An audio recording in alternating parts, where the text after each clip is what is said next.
Vamos lá, pessoal. Bom dia a todos. Muito bem-vindos aqui a mais um webinar aqui da Columbia Integração. Hoje o tema é Trabalhe de qualquer lugar com a NVIDIA. Muita satisfação de tê-los aqui. Meu nome é Mauro César, sou aqui da Columbia. E quem divide a tela hoje aqui comigo é o Airan Júnior da NVIDIA. Bom dia, Airan. Como vai? Tudo bom, pessoal? Bom dia. Bacana estar aqui com vocês. Perfeito. Vamos lá. Então, como eu disse, muito bem-vindos aqui. Uma satisfação tê-los aqui no nosso webinar. A nossa agenda de hoje, nós vamos falar sobre o trabalho remoto, tá? E essa apresentação e esse webinar é para vocês que ou já têm uma iniciativa de trabalho remoto, de VDI, ou estão pensando em adotar esse modelo, né? Então, nós vamos tentar aqui, nós vamos explicar para vocês aqui alguns problemas, algumas vantagens de adotar essa solução. Vamos mostrar um pouco um caso de sucesso aqui para vocês também, e como a NVIDIA pode nos ajudar a implementar e a entregar uma solução que atenda às necessidades tanto da empresa como dos usuários finais. Tá? Antes de entrar efetivamente aqui na apresentação, queria só passar um pouquinho para os que não conhecem da Columbia. Tá? A Columbia Integração, nós já temos aí quase 40 anos de mercado, tá? E esses 40 anos sempre com o foco no cliente, por isso essa nossa jornada tão exitosa aí para completar aí indo rumo aos 40 anos. E a Columbia trazendo muita inovação, sempre trazendo grandes players do mercado, sempre se atualizando. Mas eu vou deixar assim, para quem quiser conhecer um pouquinho mais, eu vou deixar aqui o nosso site e o QR Code se vocês quiserem conhecer, porque eu não vou ficar falando muito do que a gente fez, e sim do que a gente pode fazer por vocês. Tá? Quem tiver interesse, quiser conhecer um pouco mais, está aí o site da Columbia. E por que como que a gente chegou nesses 40 anos e por que a gente sempre pensa e inova, tá? A gente sempre olha para o nosso portfólio e acaba ajustando e colocando soluções que se adequem às necessidades de hoje, tá? Porque, como eu disse, o que eu já fiz para trás, os problemas que a gente enfrentava lá atrás são diferentes dos problemas que a gente enfrenta hoje. Então, para novos problemas, a gente precisa de novas soluções. Os nossos mais novos integrantes aqui do portfólio da Columbia, como vocês podem ver lá em cima, a NVIDIA, que é o que a gente está falando hoje, focando muito nessa questão de inteligência artificial, focando nessa questão também que a gente tem hoje de machine learning, deep learning, que são soluções demandadas hoje, vocês com certeza já ouviram e com certeza usam esses tipos de tecnologia hoje em dia. Então a NVIDIA vem para nos apoiar nessa nova frente. Junto ali, H2O, que também é um framework de inteligência artificial.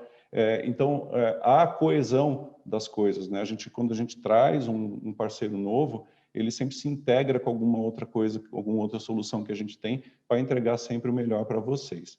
Então, trouxemos a NVIDIA agora, é um parceiro novo, a H2O também é um parceiro novo, Fortinet, fortalecendo o nosso portfólio de segurança, de cybersecurity, e todos os outros que já são parceiros nossos e que, de alguma forma, ali a gente acaba se integrando, né, e entregando uma solução melhor para vocês, clientes. Hoje o foco, como vocês viram, é da NVIDIA, e para falar da NVIDIA, eu já tenho aqui uma dúvida, né, que eu vou até passar para o Airan aqui. Airan, estamos aqui nos nossos estúdios, aqui recebendo várias ligações do pessoal com a seguinte dúvida, né? A NVIDIA, ela é apenas para jogos, né, Airan? É para isso que serve, né? Então, mas por que a NVIDIA está aqui nesse contexto? Você pode explicar um pouquinho aí para a gente? E falar um pouquinho mais da NVIDIA? Boa, Mauro. Excelente. Bom dia a todos aí, pessoal. ótimo evento para a gente. Então, antes da gente entrar no assunto propriamente dito, deixa eu comentar um pouquinho aí sobre a NVIDIA. Então, a NVIDIA que, né, o mercado, a maioria das pessoas conhece aquela NVIDIA que, de fato, está atrelado aí à área de games, à área de varejo, né? Certamente ainda é um grande negócio para a NVIDIA. Então, hoje, aproximadamente 50% do negócio da NVIDIA mundialmente ainda é o tema de games, né? E varejo. Mas a área pelo qual eu faço parte, consequentemente, o time da Columbia aí vai desenvolver as soluções junto com vocês, é o que nós chamamos da NVIDIA Enterprise, né? São as soluções profissionais da NVIDIA, tá? Onde ela já tem esses outros 50%, tá? Já vem dessa área e a gente vê que o crescimento dessa área de soluções profissionais está indo numa velocidade absurdamente grande, o que a gente espera que no futuro próximo, não que a gente diminua o business de games, mas que a gente cresça com maior velocidade esse negócio de soluções profissionais. Eu vou falar em breve o que são essas soluções e tal, mas eu sempre gosto de comentar, e tá aí, que nem essa foto bonita, é o nosso QG, né, o nosso escritório principal na Califórnia.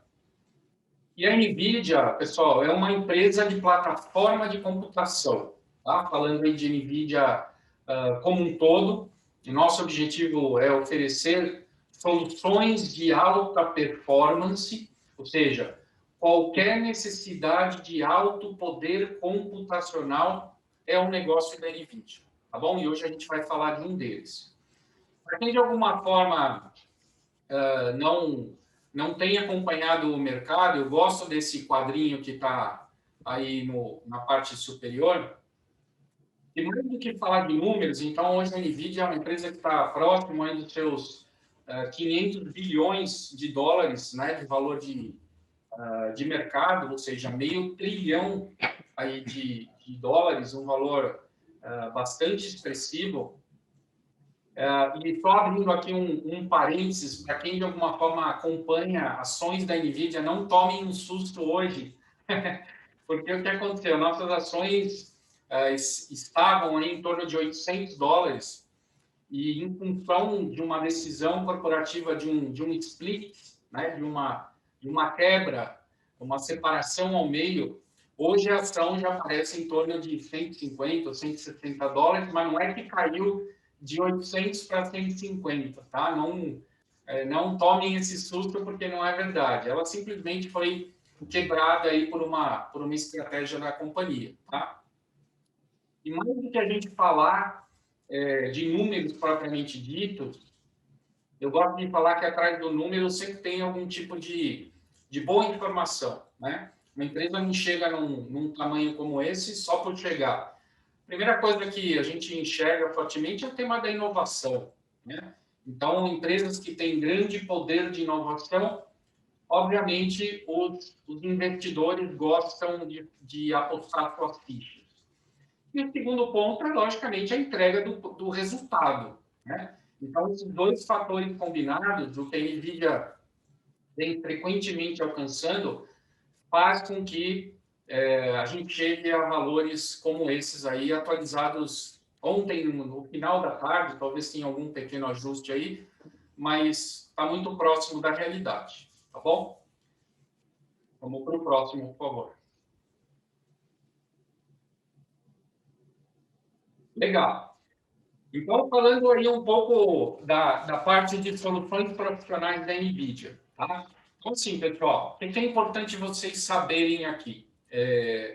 Primeiro ponto importante é que a nossa solução independe de onde ela vai estar rodando. Então, se for uma solução em um data center, uma solução on-premises, uma solução na nuvem, em qualquer grande provedor aí de nuvem, né? Os cloud services providers que vocês conhecem, a gente tem algum tipo de solução lá dentro. Ou se vocês decidirem ter algum tipo de processamento na ponta, no edge, a NVIDIA também vai ter alguma solução para endereçar todos os casos, tá? Então, para a NVIDIA, é totalmente transparente a forma pelo qual o cliente decide. Pode ter um modelo híbrido, parte na nuvem, parte on-premises, parte edge, enfim. Isso, para nós, é algo totalmente transparente.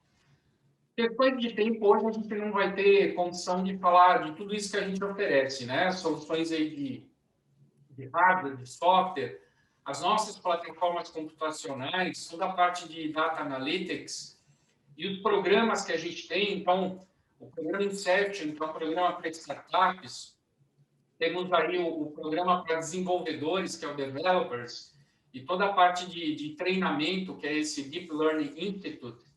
Mas o que é bacana vocês saberem aqui é que a NVIDIA tem tantas soluções, vamos dizer assim, já prontas, já customizadas, para aumentar e melhorar essa experiência do cliente com alto poder computacional, como ela também vai ter uma série de ferramentas, como vocês estão vendo aí, esse homenzinho aí com esses dois símbolos em plataforma computacional e Data Analytics.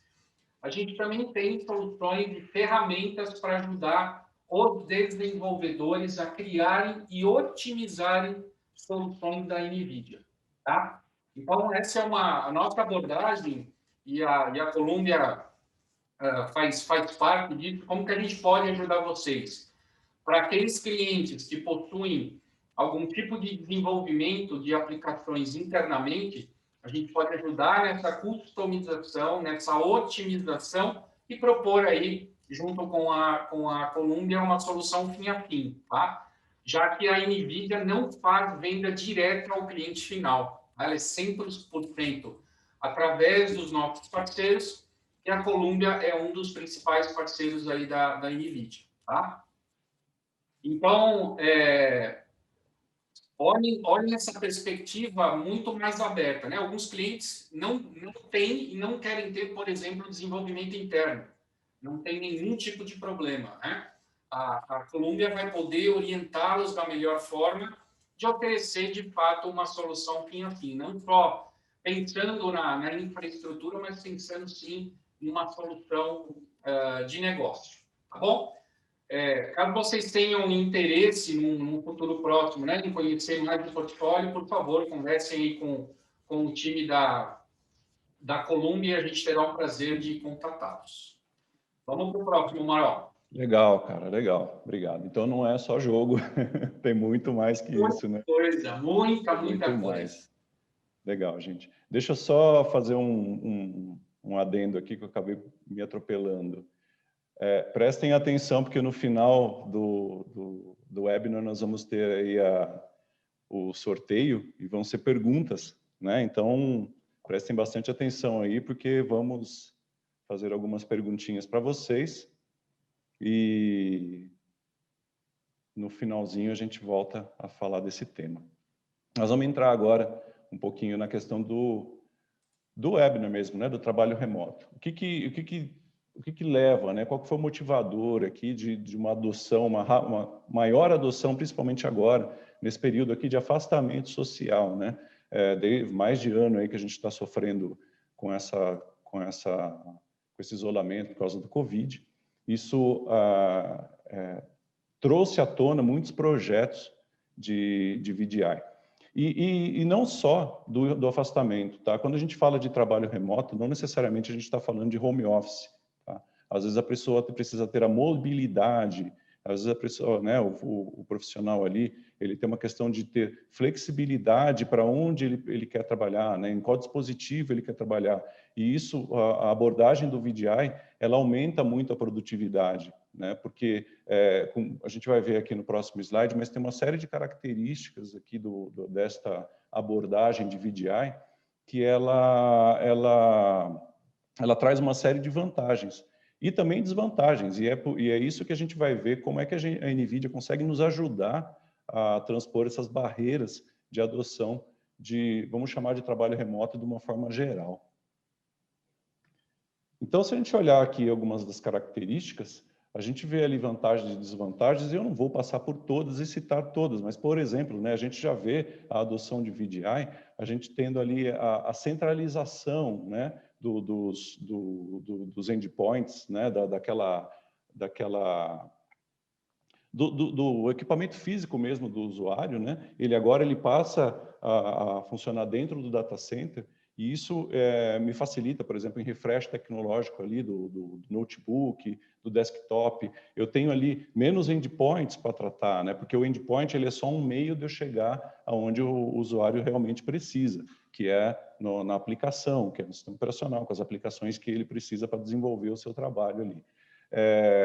E aí também existem a questão da reutilização, não ficar trocando toda hora, ter que trocar de equipamento, mas também, né, falando em hardware, a gente tem algumas desvantagens, né? Então, quando eu saio desta questão de ter os endpoints ali todo ano, a cada 2 anos atualizados, porque as aplicações exigem equipamentos cada vez mais robustos, né?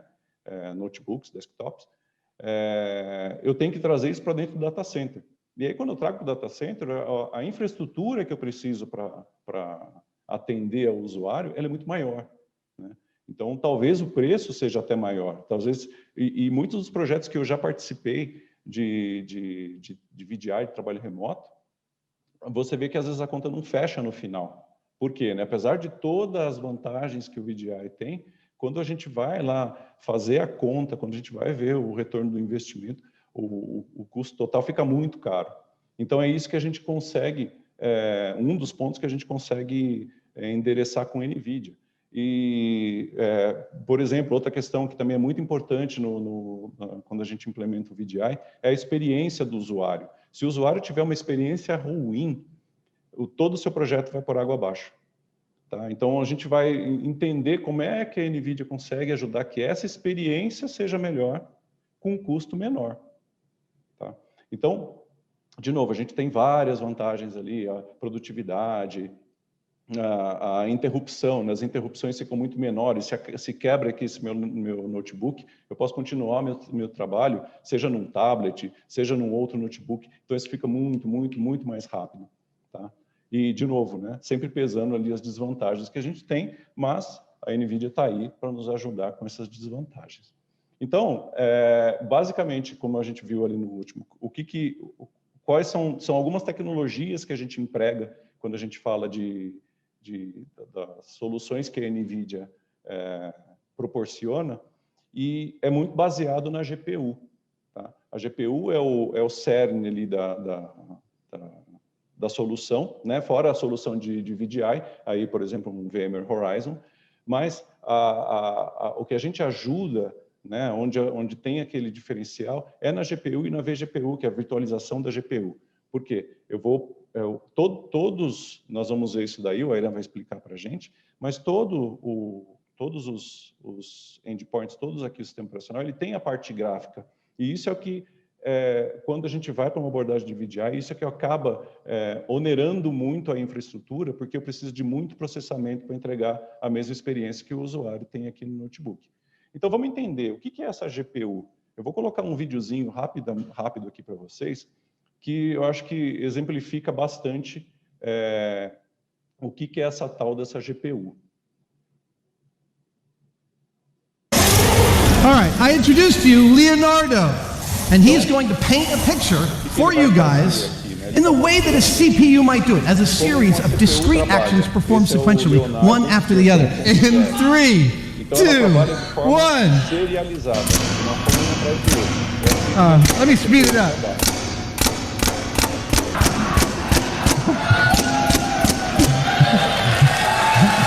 Ladies and gentlemen, Leonardo 2.0. when we hit this trigger on this thing, 2,100 gallons of air goes through these accumulators, out these valves, into all 1,100 of these tubes, into these tubes in which the bottom of is a paintball. Perdão. Each of those paintballs will fly across 7 feet of space and in 80 milliseconds reach its target, hopefully when it's all said and done, it's going to paint the Mona Lisa. GPU painting demonstration. Yep. And 10, 9, 8, 7, 6, 5, 4, 3, 2, 1.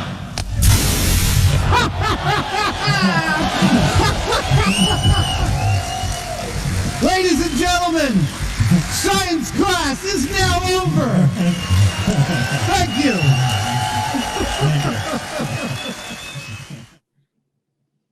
Legal, pessoal. Alguém estava me falando aqui, eu não sei se vocês conseguiram, até por isso estava pipocando, desculpem. Vou repetir aqui, porque estão me falando que o vídeo estava muito alto. Aquela primeira apresentação, aquele primeiro robozinho, o Leonardo 1.0, onde ele estava fazendo, né, desenhando de forma serializada, que é como uma CPU funciona.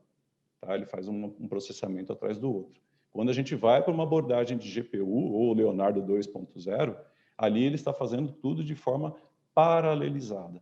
Então, por isso que a GPU, não só nesse caso aqui que a gente vai ver agora, ela também é muito utilizada ali quando a gente fala de aplicações de inteligência artificial, onde eu preciso fazer inferência, preciso fazer treinamento. Então, eu consigo dar muito mais vazão e consigo entregar muito mais rápido o meu projeto. Tá? E hoje em dia a gente sabe que a velocidade é muito importante, né? Até para o time to market. Então, com base nisso, a gente consegue ser muito mais rápido e entregar muito mais rapidamente o teu projeto, o seu treinamento e a sua inferência quando você colocar esse projeto em uso. Tá bom? Então, passando disso, Ayran, está com você aí, por favor. Boa, excelente, excelente, é isso mesmo. Aquela é uma forma bem humorada, né? Bem didática, né?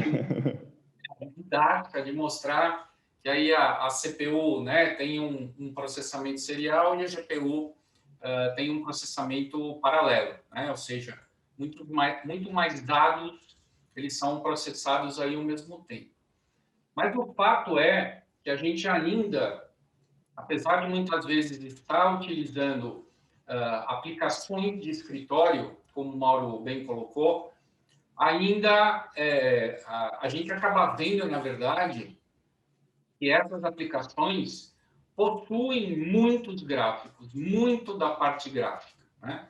E cada vez mais, com acesso a essas informações e os usuários tendo que acessar à distância, o desafio tem sido ter o cliente, né, ter uma ótima experiência do seu equipamento, do seu notebook, do seu desktop, como se ele estivesse acessando da sua própria máquina.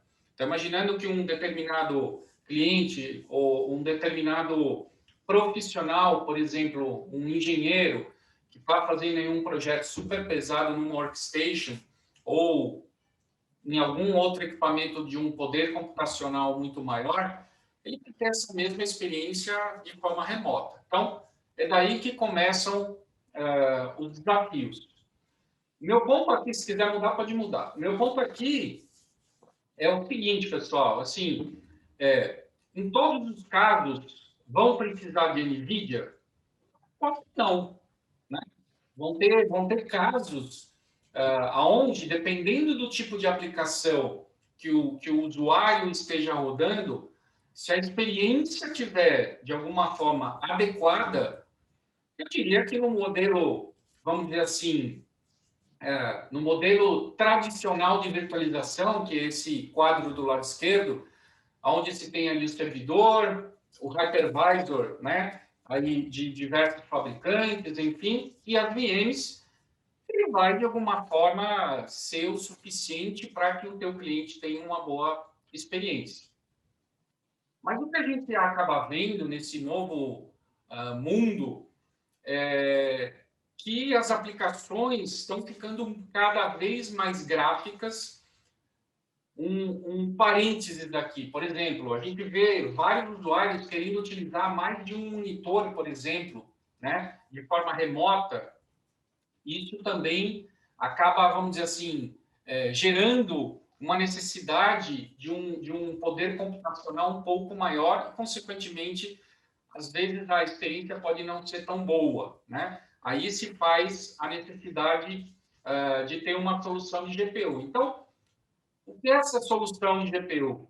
Nada mais é, pessoal, do que a gente, de alguma forma, pegar uma GPU, fatiar essa GPU e pegar esse poder computacional e colocar dentro de cada máquina virtual, de cada VM, né?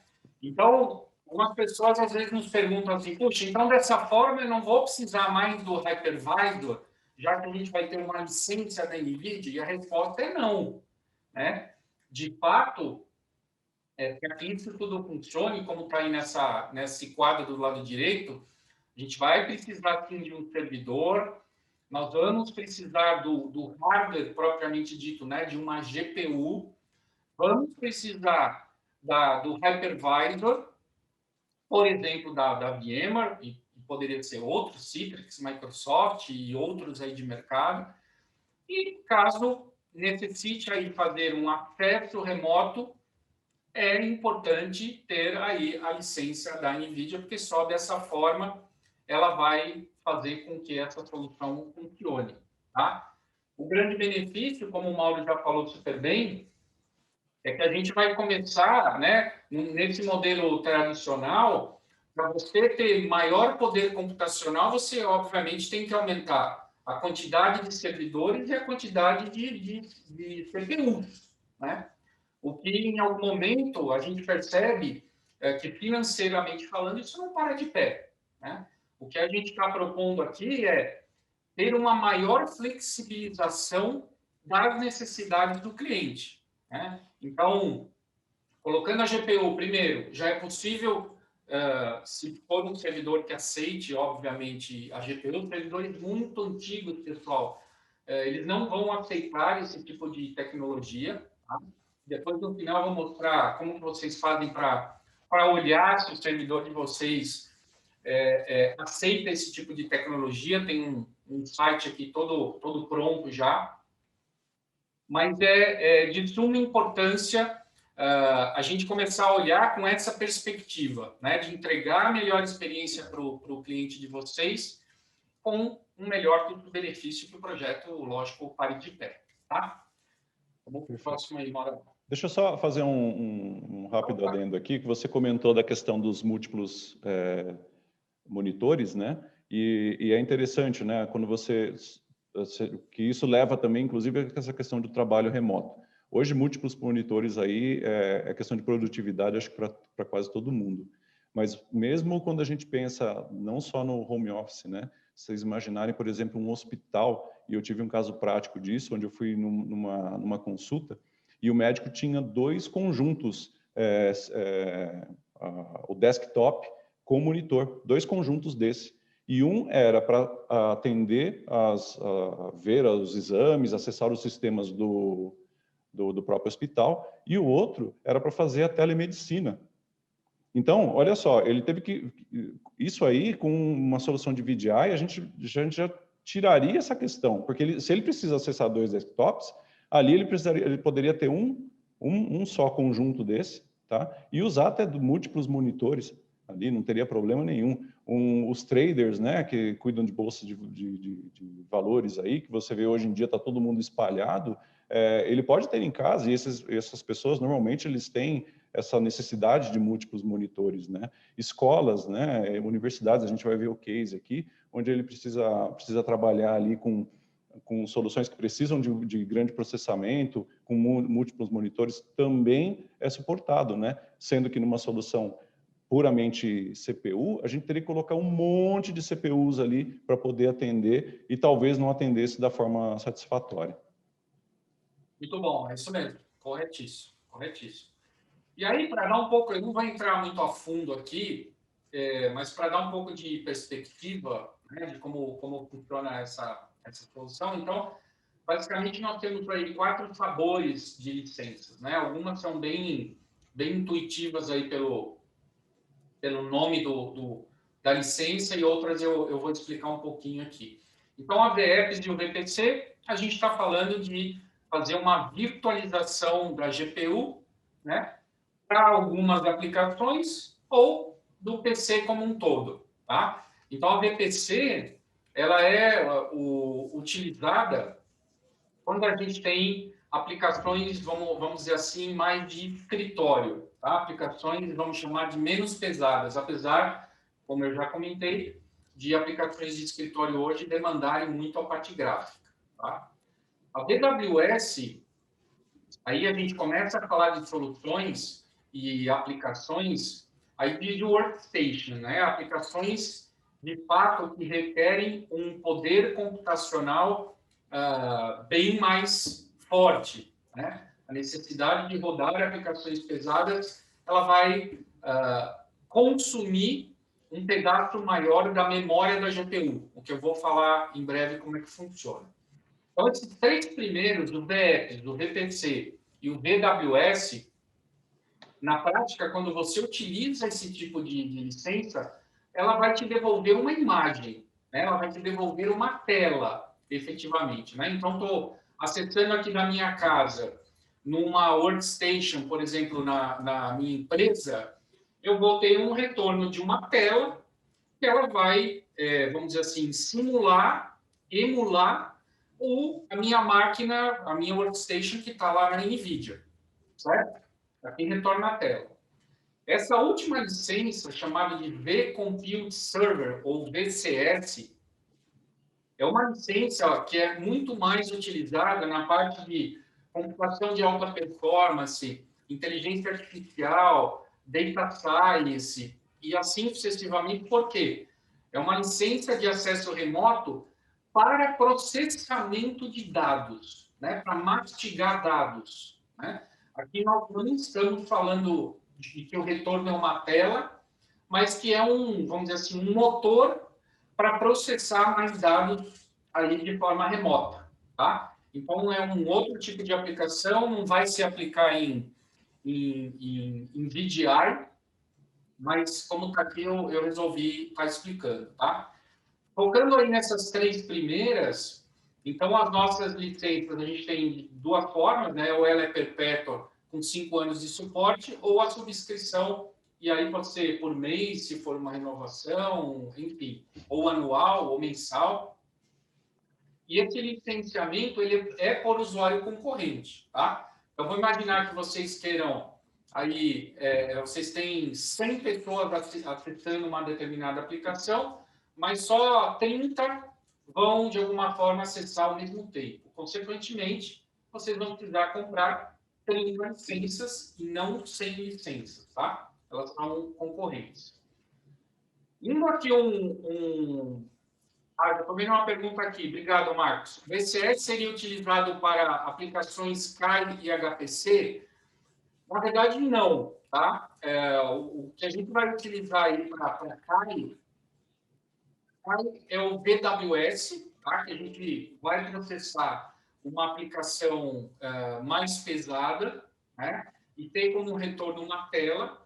E o VCS, sim, ele pode utilizar para HPC, tá? Se for processamento, vamos dizer assim, de cálculo matemático, né? Que não é uma tela efetivamente, a licença correta é o VCS, tá? Se for retorno de tela de uma aplicação pesada, é a VWS. Tá? E, logicamente, a gente vai precisar da GPU, né? A gente inicialmente está falando aí de licença, mas a gente vai precisar do hardware, né? Que nós vamos fatiar, de nada, Marcos. Vamos fatiar esse hardware e mais aí o servidor, né? A GPU e a licença. Tá? Aqui na parte de baixo ali, evolução de arquitetura, não precisem, pelo amor de Deus, decorar esse monte de nome complexo aí, Fermi, Kepler, Maxwell e etc. Mas é só para quem é, às vezes, um pouco mais curioso sobre as nossas GPUs. Todas as nossas GPUs começam com a primeira letra aí da arquitetura. Então, a última ali, que é a mais atual, que é a Ampere, vocês vão ver que as nossas GPUs, a gente tem a GPU A16, A30, A100, significa que é da arquitetura Ampere. Turing, por exemplo, nós temos uma GPU chamada T4, e assim sucessivamente, tá? Então, conforme nós vamos tendo aí algum tipo de atualização, ela está ligado aí a letrinha, o nome da arquitetura, e isso é legal, muitas vezes, para ver em que geração de nossa arquitetura está a nossa GPU, tá? Vamos para o próximo aí, Maurão. Então, aqui, são, obviamente, esse monte de números, especificações, não é esse o objetivo aqui do slide, isso tem, né, para consulta na internet, e quando vocês quiserem, mas o que eu quero estar trazendo aqui é mostrar um pouquinho como que a gente, de alguma forma, utiliza esse tipo de informação para fazer um dimensionamento de uma determinada solução. Tá? Pela nossa experiência, o que a gente acaba vendo? Tá? Isso de uma forma genérica. Claro, dependendo do projeto, a time da Columbia tem que olhar, né, com mais detalhes, tal, para ver se encaixa aí ao projeto. Mas a gente percebe que, normalmente, aplicações de escritório, ela vai consumir, normalmente, 1 GB de memória da GPU. Então, vamos pegar aqui, ó. Peguem aí, Maurão, passa o mouse aí na T4, por exemplo, ali onde tá 16 GB, exato, aí, ótimo. Então, pessoal, se é uma GPU que tem 16 GB de memória e ela tem perfis na linha de baixo ali, perfis de 1, 2, 4, 8 ou 16, qual que você usa? Uma GPU de 16 GB com um perfil de 1 GB, vocês vão concordar que é possível pendurar 16 usuários nessa GPU. Uma GPU, né? Nós estamos falando de uma GPU. Uma GPU. Boa, em uma GPU, correto. Então, na mesma analogia, se for para um perfil um pouco mais gráfico, vamos dizer assim, a gente recomenda que sejam perfis de 2 GB. Consequentemente, com 16 GB de memória, você vai conseguir pendurar 8 usuários em uma GPU. Dependendo do tipo de aplicação, né, quando tem aplicações muito pesadas, a gente sim acaba vendo projetos onde já vi projetos com 4, já vi projetos com 8, já vi projetos com 16, porque eram aplicações muito pesadas. Não é o comum, tá, pessoal? O que é mais comum, assim, o grande famoso Pareto aí, 80-20, a gente percebe que a grande maioria ela acaba ficando entre 1 e 2, tá? Então, como eu disse, perfil de 1 GB para aplicações de escritório e perfis aí de 2 GB, normalmente para aplicações um pouquinho mais gráficas aí. Um CAI, por exemplo, aí que o Marcos colocou, a gente já vela mais para 2, às vezes até para 4, tá? Dependendo da experiência que vocês querem que o seu cliente tenha, tá bom? Então, de uma maneira bem simples, tem mais coisas para a gente olhar. Então, por exemplo, na parte de power ali, vejam que a gente tem GPU, por exemplo, a própria T4 ali de 70 watts, é uma GPU, perdão, pessoal, espetacular para virtualização. Por quê? Ela tem um baixo consumo de energia, né? E ela consegue entregar em perfil de 1, 2, 4, 8, enfim. Acaba tendo o que a gente chama, às vezes, um coringa, vai? É um canivete suíço, que a gente gosta de brincar. Ela pode ser muito flexível para diversas situações aí do dia a dia de vocês, tá bom? Então, de uma maneira geral, isso aí, analogia vale das outras, né? Então, aí a 10, por exemplo, tem 24 GB, a A40 tem 48 GB, aí dependendo do perfil que se coloca, divide um pelo outro, vocês vão ter aí a quantidade de usuários que vocês podem estar pendurando, tá bom? E aqui é interessante, né? Aquilo que eu falei, né, Era? A gente consegue ser mais barato, inclusive para ajudar a desenvolver um projeto, né? Porque precisa de menos recursos, né? em termos de quantidade de CPUs, né? Então a gente está vendo aqui, isso a gente está pegando inclusive a T4, que é uma versão anterior, mas o custo-benefício dela está muito interessante, né? Agora. E inclusive o consumo, né? Além de tudo, o consumo também ser bem menor. Exato. Interessante. Excelente. Aí vai depender, como eu disse, né? Você daria uma olhada em relação ao servidor, tá? Se o servidor é, aí, vamos dizer, otimizado ou habilitado, melhor dizendo, para poder ter acesso aí a processamento paralelizado, ou seja, para GPU. Temos um outro vídeo bacana aí, né, Mauro? Isso, é para mostrar essa questão também das duas telas, né? E como que se comporta. Boa. Ele é um vídeo um pouco comprido, eu não vou mostrar ele inteiro, porque na metade aqui já vai dar até para a gente correr, porque o tempo está se exaurindo, a gente precisa de tempo para o sorteio. Vamos lá. Opa, perdão. Today's knowledge workers need more compute power because they use graphics-intensive applications and often multitask and work across dual monitors. See the difference between a CPU-only virtual desktop and a GPU-accelerated virtual desktop powered by NVIDIA Grid. A dual HD monitor setup was configured on a loaded environment with 64 virtual machines running knowledge worker workloads. Streaming HD video on one screen while accessing Google Earth on another shows a much higher CPU utilization on the CPU-only virtual desktop. Notice the smooth rendering and faster load time on the GPU-accelerated virtual desktop. The CPU-only desktop struggles to load Google Earth, while the user is able to view smooth rendering of satellite imagery on the GPU-powered virtual desktop. Some applications like Google Maps require GPUs to experience its full capabilities and features. On the CPU-only virtual desktop, the 3D view with tilt feature is not available, while on the GPU-accelerated desktop, the user is able to use the tilt control, drag, and rotate the terrain.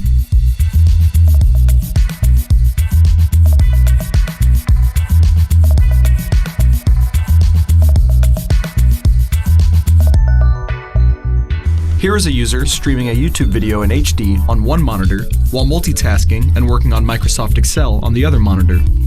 The screen on the left shows a YouTube video playing, while the screen on the right is launching Excel. You'll notice smooth video playback with fewer dropped frames on the GPU-accelerated desktop, as well as fast loading times and better responsiveness on Excel.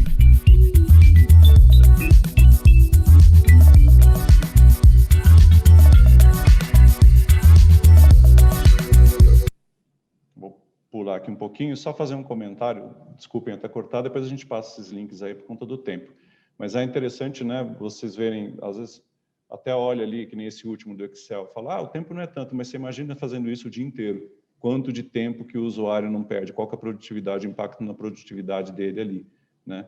E outra, né, a gente mostra aqui, Google Earth, YouTube, ou coisa assim, mas imagine hoje a gente, né, trabalhando remotamente no dia a dia, quem não está ali com uma planilha, um Word aberto, alguma coisa assim, e fazendo uma conferência que nós estamos fazendo agora. Isso tudo, imagina, passando por dentro de uma solução de VDI, o quanto de poder computacional que não vai exigir para poder entregar uma solução decente para o usuário. Boa, excelente, excelente. Antes de continuar, tem uma outra pergunta aqui. Obrigado, Marcos. O Marcos coloca assim, entendo que os tempos de resposta para um usuário local seja diferente de um usuário remoto. Vocês têm alguma estatística comparando esses dois casos? Então, sim, tá? A gente tem algum nível de informação, sim, a gente pode compartilhar depois com você, sem problema. Mas, assim, o que eu quero pontuar aqui, tá? É o seguinte: o objetivo desse tipo de solução é entregar uma experiência muito bacana para o usuário final, para aquele usuário que está acessando a aplicação, e deixar o mais transparente possível o acesso à informação dele. Ou seja, a experiência que a gente busca com uma solução como essa é como se ele estivesse acessando da sua própria máquina e não perceba que esse acesso está sendo feito de forma remota, tá? Então, como garantir que isso a gente consiga ter esse tipo de experiência? A primeira logicamente tentando entender esse balanço entre uma boa experiência e uma calibragem do quanto de memória da GPU você vai estar alocando, vamos dizer, dentro dessa máquina virtual desse usuário hipotético.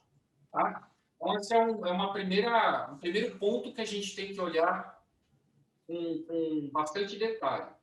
Outro ponto legal a ser comentado é que esse tipo de tecnologia, o tráfego de informação, na verdade, o que roda de um lado para o outro, né, são pequenos pacotes e não, vamos dizer assim, o dado como um todo, né, para transformar essa experiência de forma muito bacana e deixar esse tipo de solução de uma forma muito leve, né, que a gente não precise de muito poder computacional, ou seja, no sentido de turbinar essa máquina virtual de tal forma que fica um negócio absurdo e, consequentemente, não pararia de pé a questão financeira do projeto.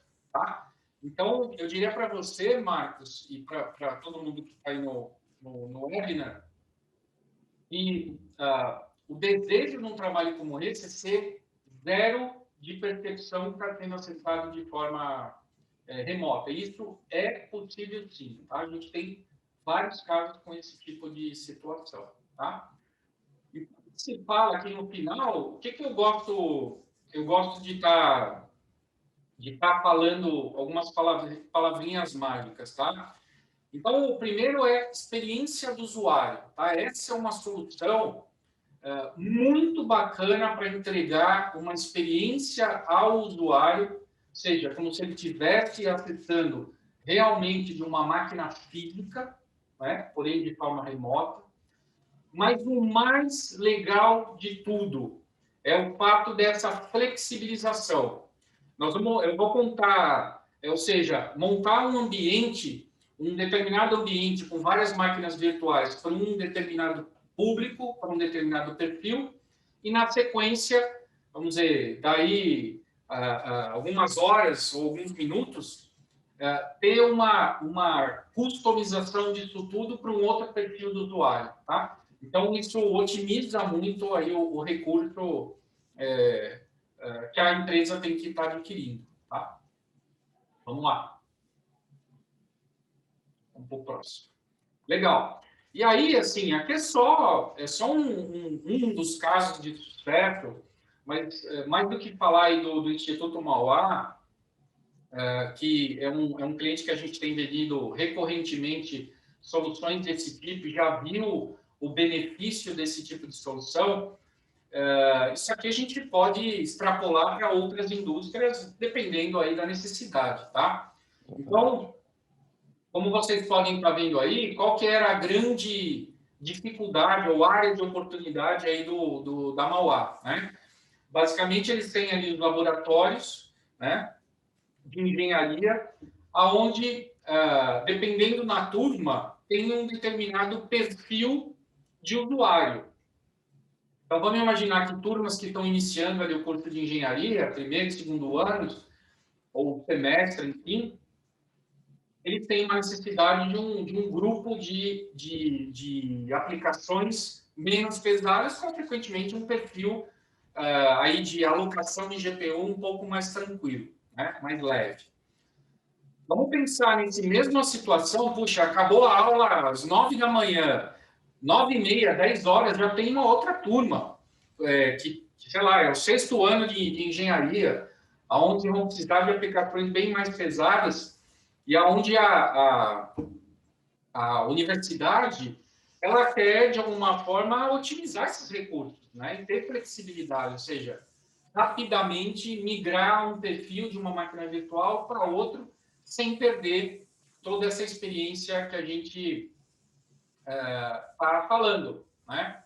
Então, veja ali, ó, o tempo de otimização para iniciar a máquina caiu de 60%, passando de 10 minutos para 4 minutos, entre ligar o computador, efetuar o login, iniciar uma aplicação, trocar uma aplicação. Então, foi um ganho assim, espetacular. Tá? Hoje, esse tipo de modelo aí foi uma solução junto com a VMware. Esse primeiro projeto foram para 200 usuários.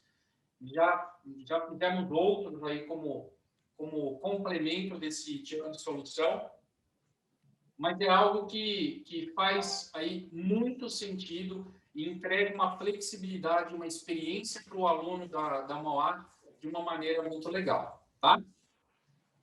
O curso, não vou passar aqui, aí tem bons links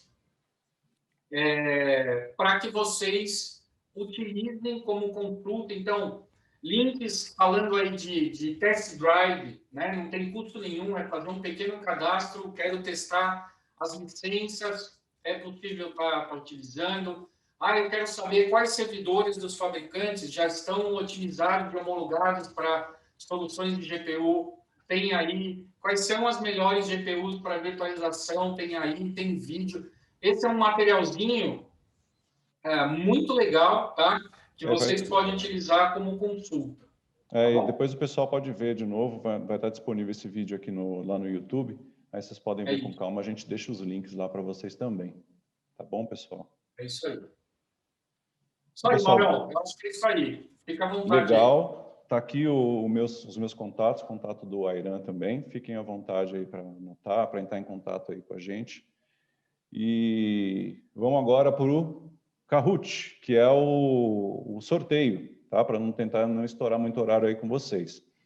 O sorteio, gente, o pessoal da Columbia e parceiros aí não podem participar, senão não vai ser justo com os outros. Então vamos deixar só o pessoal que não é da Columbia nem parceiro participar. E como é que funciona o Kahoot, tá? Eu vou abrir aqui, vocês vão ter um link para acessar. O ideal é que acesse aí numa outra, se quem tiver com duas telas aí, que acessem na outra tela ou no celular, e vai ser muito simples, né? A gente vai fazer a pergunta e aí a resposta, isso aqui é o que vocês vão estar vendo, então tem que acompanhar a minha tela, tá? Isso aqui que vocês vão estar vendo na minha tela e aqui é o que vai estar no celular aí ou no dispositivo de vocês. Então, nesse caso aqui, qual é o nome desse planeta? É Terra, teria que dar o verdinho aqui. Tá? Não só resposta certa, como resposta mais rápida também, tá bom, gente? Para que a velocidade também aqui, a gente está falando de GPU, velocidade também importa aqui nesse caso, tá bom? Vamos lá.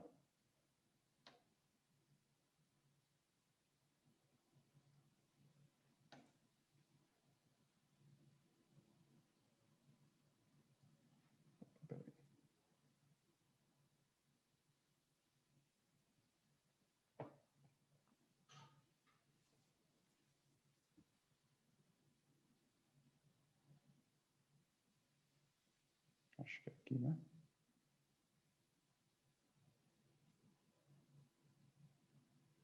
Então, pessoal, entrem aí nesse endereço, ó, www.kahoot.it, e informem esse número.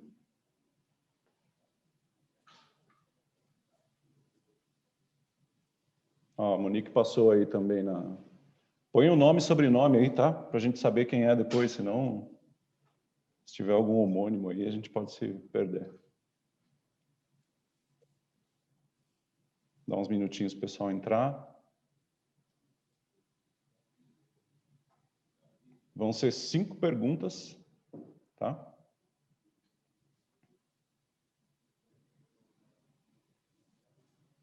Tem pergunta difícil aí, mas aí culpem o Airan, não fui eu. Boa.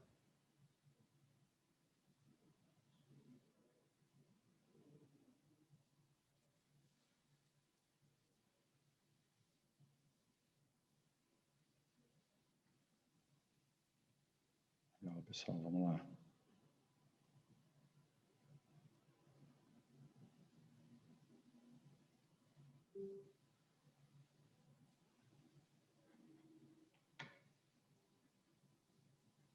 Mais um minutinho aí.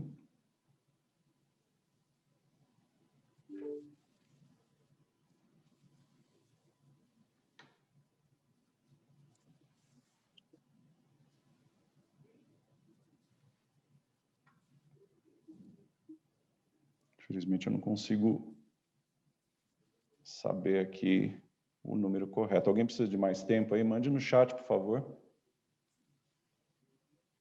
Senão já vamos começar aqui. Tá ok, Felipe? Felipe, de um momento. Perfeito. Sem pressa. Vamos lá.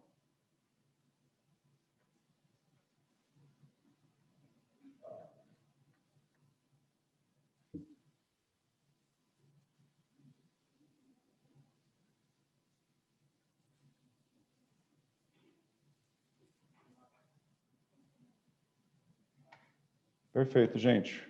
Podemos começar? Alguém mais aí? Mande mensagem no chat se tiver com algum problema. Senão vamos iniciar aqui o nosso... Cláudio pediu um minutinho também, Luiz acabou de entrar.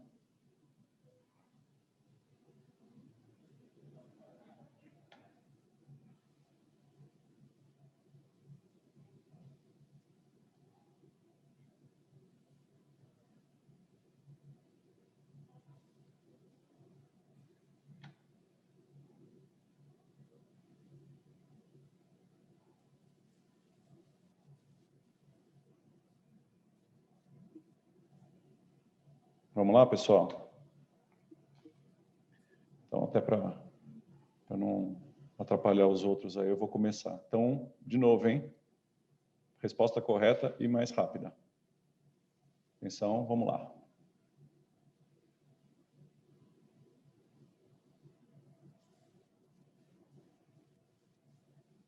A primeira pergunta.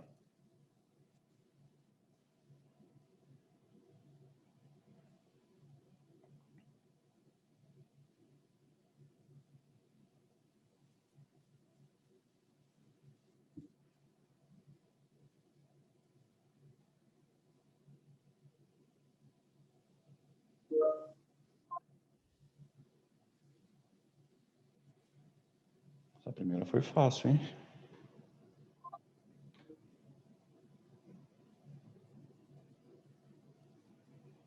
Aí. Próxima pergunta, ao Tarcísio. Foi mais rápido aqui. Vamos lá.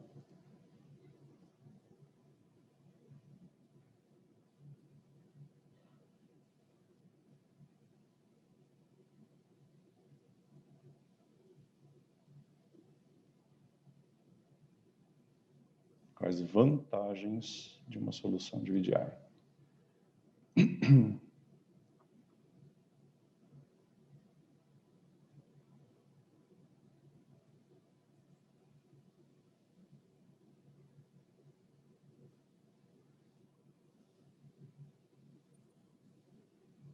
Perfeito. Está concorrido aí. Próxima pergunta. Os principais benefícios da solução de VDI acelerada por CPU.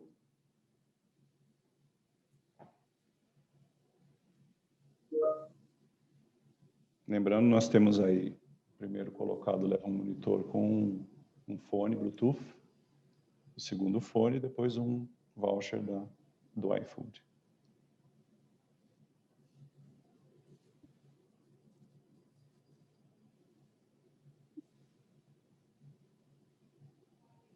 Tempo. Aí, show de bola, gente.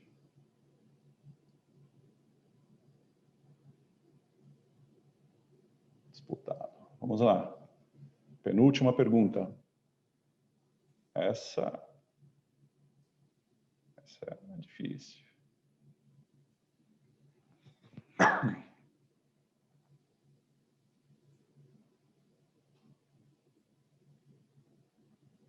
Sopa de letrinhas.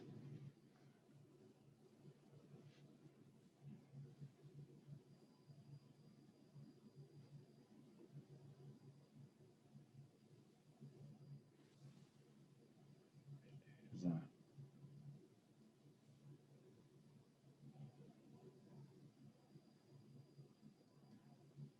Vamos lá, última.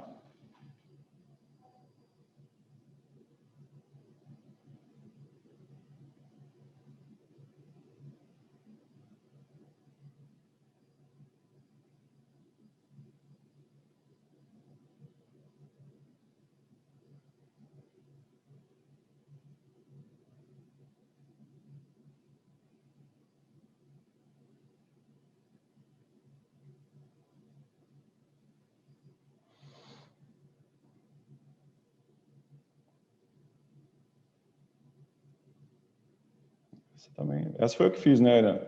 Essa fácil aí para ajudar o pessoal, né? Vamos lá, gente, vamos ver como ficou, então.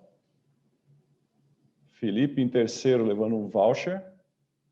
O Luiz levando o fone. Em primeiro lugar, a gente já deve saber, né? O Tarcísio. Parabéns, parabéns, pessoal. Muito bom. E muito obrigado pela participação de todo mundo, pelo tempo de vocês. Qualquer necessidade, entre em contato com a gente, vocês têm os contatos ali. É isso aí, Tarcísio. Está lá comemorando, parabéns. Boa, Tarcísio.